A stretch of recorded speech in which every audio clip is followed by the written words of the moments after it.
Well, it's been 2 years since severe storms caused intense flooding and damage all across our state. Our Christian Bridges is live now in Portland with a closer look at how things are going now. Hi, Christian.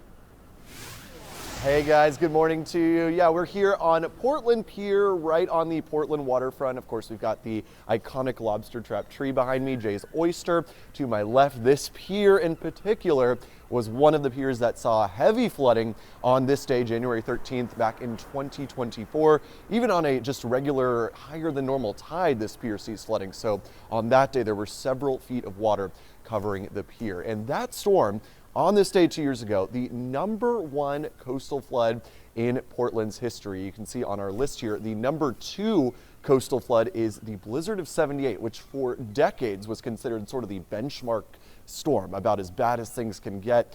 We took it up another notch when we had that storm back in 2024. Now, part of the reason it was so destructive is that it was a sou'easter, winds out of the southeast rather than a more typical nor'easter that we usually deal with in the winter. And that was just really good at funneling a ton of water up into the Gulf of Maine. And of course, it had really devastating effects. It washed away the fishing shacks down in South Portland, damage to Portland headlights. Several lighthouses up and down the coastline had heavy damage. I will never forget being at Pemaquid Point Lighthouse on that day on January 13th, 2024, seeing the enormous waves and just feeling the power of them slamming into the coastline. So yeah, the damage was very extensive, and part of the reason why I think it was so bad was that in the past 100 years, sea levels along the coast of Maine have generally risen by about 8 inches. So that extra bit of sea level height helped the flood to be even higher than it might have been, if we had a storm of that magnitude 50 or 100 years ago. So yeah, quite an impactful storm.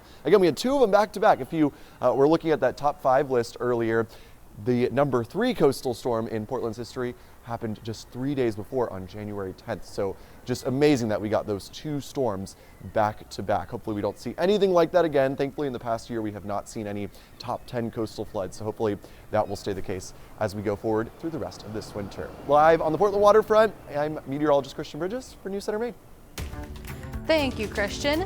Now imagine walking 2,300 miles. That'd be like walking the length of Maine 7 times. Well, a group of Buddhist monks is covering that distance as part of a